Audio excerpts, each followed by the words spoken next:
문종탁 변호사입니다. 제가 30대 때나 40대 초반까지는 형사사건을 많이 했었습니다. 무죄도 받아보고 대법원 파기환송도 받아보고 수사 단계에서는 불송치, 그러니까 아예 송치도 안 되는 거 많이 받았죠. 근데 형사재판의 마지막 단계가 뭘까요? 피고인의 최후 진술이겠죠. 여기 형사소송법 보이십니까? 형사소송법 제303조입니다. 피고인의 최후 진술. 재판장은 검사 의견, 보통 검사가 구형하죠. 저 사람 나쁜 사람이니까 몇 년에 해주세요. 그러면 피고인과 변호인에게 최종 의견을 진술할 기회를 주어야 합니다. 드라마에서 많이 보셨죠? 존경하는 재판장님 그러면서 울먹거리면서 최후 진술을 하는데요. 유명한 최후 진술들이 있죠. 윤여정 씨의 전 남편으로 알려졌는데, 근데 윤여정 씨가 쌩까고 있죠. 조영남 씨, 뭐 다재다능하긴 하죠. 뭐 코미디언인지 방송인, 그리고 가수인데 히트곡은 화개장터, 그리고 화가로서 또 화투 화가로 유명했는데 당시에는 이 대작이라고 해서 사기죄로 기소가 돼서 재판을 받았습니다. 상고심까지 갔어요. 대법원 이례적으로 공개 재판을 했는데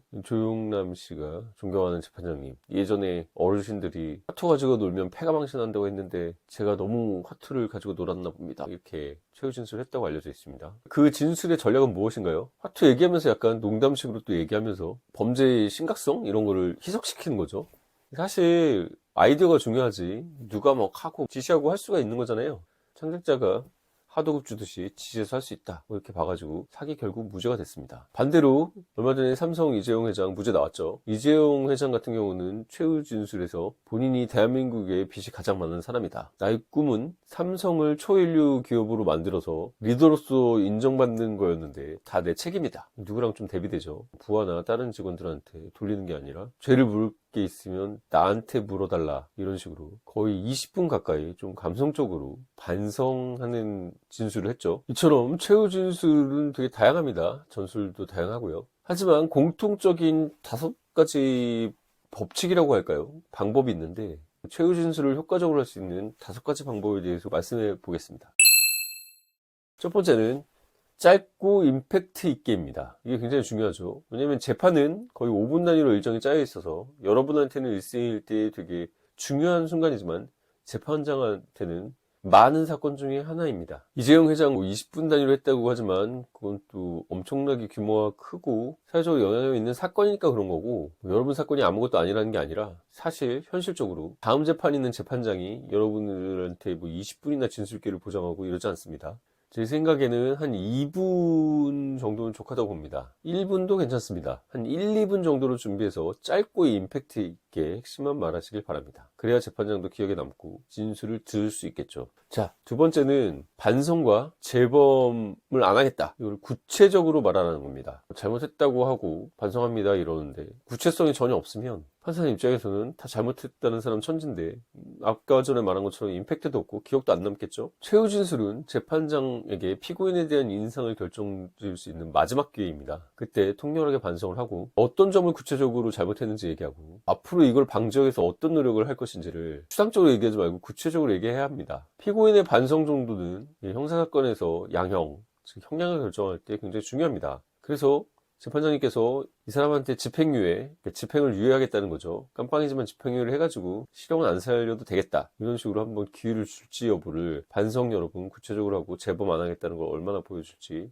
중요하겠죠. 세 번째는 피해자 있는 범죄들의 경우 피해자의 비난은 하면 안 된다는 것입니다. 예, 억울함은 말할 수 있겠죠. 특히 무죄를 다룰 경우에도 공소사실이 이런 점 때문에 잘못됐다, 이런 검사가 했던 증거들을 탄핵하고 사실관계를 탄핵해야지 피해자라고 된 사람을 비난하거나 욕해버리면 재판장에게 안 좋은 인상을 줄 수 있습니다. 특히 양형, 형량을 다투고 반성을 해야 되는 사건에서 갑자기 근데 사실 제가 상대방을 때리긴 했지만 상대방도 저를 도발한 측면이 있습니다, 뭐 이런 얘기를 한다거나, 사실 제가 좀 강제로 하긴 했지만 저 여자가 되게 뭐 또 옷차림도 야하고 평상시에 해프게 하고 다녀서 그렇습니다. 여러분이 판사라면 어떤 생각이 들까요? 정신 못 차렸네, 집행유예 주려고 하다가도 넌 깜빵 가야겠다, 실형을 줄 수 있습니다. 그렇기 때문에 무죄를 주장하는 경우라도, 특히 양형을 주장하는 경우라면 피해자를 비난하는 얘기는 속으로 생각하시고 절대 재판장 앞에서 얘기하지 마십시오. 자, 네 번째, 핵심을 말하고 중복을 피하라는 겁니다. 최후 진술은 변론을 다 얘기하고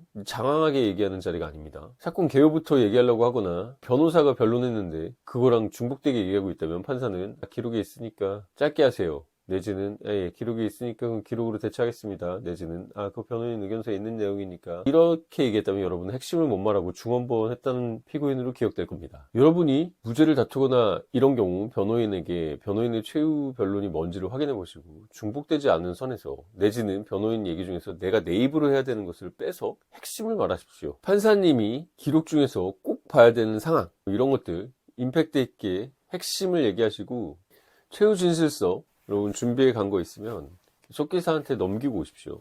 그래야 나중에 속기사가 그걸 정리해가지고 공판조서 기록에 남길 수 있습니다. 자, 마지막 5번째, 진정성입니다. 앞에 얘기를 다 하더라도 여러분 진정성이 없어 보이면 오히려 역효과가 날 수 있습니다. 그렇기 때문에 복장도 중요합니다. 제가 뭐 피고인 변론하고 이럴 때는 주로 파란색 넥타이, 파란 계열을 하는데요. 이 네이비가 신뢰성을 주니까요. 뭐 꼭 넥타이까지 할 필요는 없지만 법정에 오면서 추리닝 입고 온다? 뭐 자기 패션을 뽐내는 겁니까?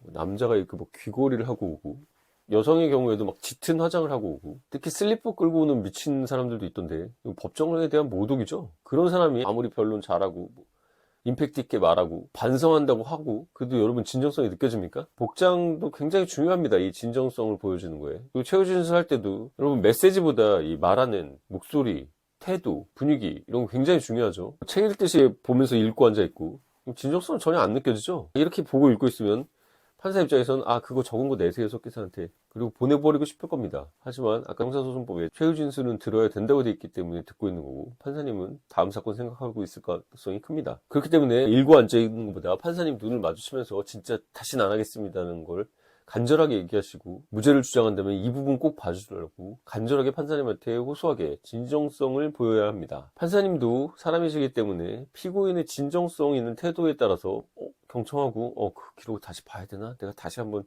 무죄 여부를 꼼꼼히 봐야겠군 이런 생각이 들지 여러분같이 건성건성 얘기하거나 그냥 이래서 저는 반성합니다 뭐 이런 사람들한테 반성이 느껴질까요? 그래서 어쩌면 5번째 진정성이 처음부터 말해야 되는 가장 중요한 것일 수도 있습니다. 하지만 장황하게 길게 얘기하면 컷 까이니까 맨 처음에 첫 번째 분량으로 짧게 2분 내외를 말씀드렸고 두 번째 반성 재범하지 않겠다는 구체적으로 세 번째 피해자를 비난하는 건 절대 안 된다 네 번째 변호사의 변론과 중복을 피하고 핵심만 얘기했다고 내용을 넣어라 마지막 5번째 진정성을 보여라 이렇게 말씀드렸습니다.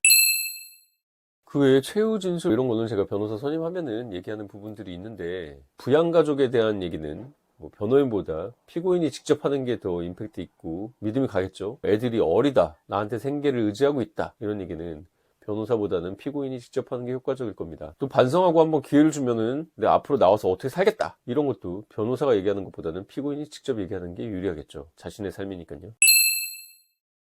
자, 오늘 최후 진술 말씀드렸는데요.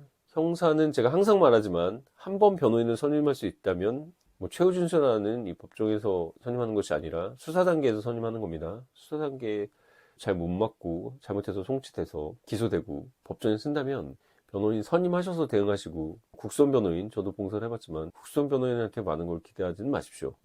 여러분이 돈 줘서 선임한 변호사가 아니고 국선 변호인 전담 같은 경우는 사건 수시건을 하고 또 전담이 아니라 저처럼 봉사로 하는 국선 변호인 같은 경우도 사선으로 맡고 있는 사건이 인지상정이죠. 더 중요하겠죠. 그렇기 때문에 여러분 이 영상을 보고 계신다면 형사사건 변호인이 가장 중요할 때니까 변호인과 상담 꼭 해보시고 만약에 최후 진술을 앞두고 있는 이제 마지막 기회다. 그 경우에는 최후 진술 제가 5가지 원칙에 대해서 말씀드렸고 추가로 더 아시면 좋을 것까지 말씀드렸습니다. 자, 상담 필요하시면 위 번호로 연락 주시고 오늘 정보 도움이 되셨다면 구독, 좋아요, 알람 설정 부탁드리겠습니다. 지금까지 문종탁TV의 문종탁 변호사였습니다. 감사합니다.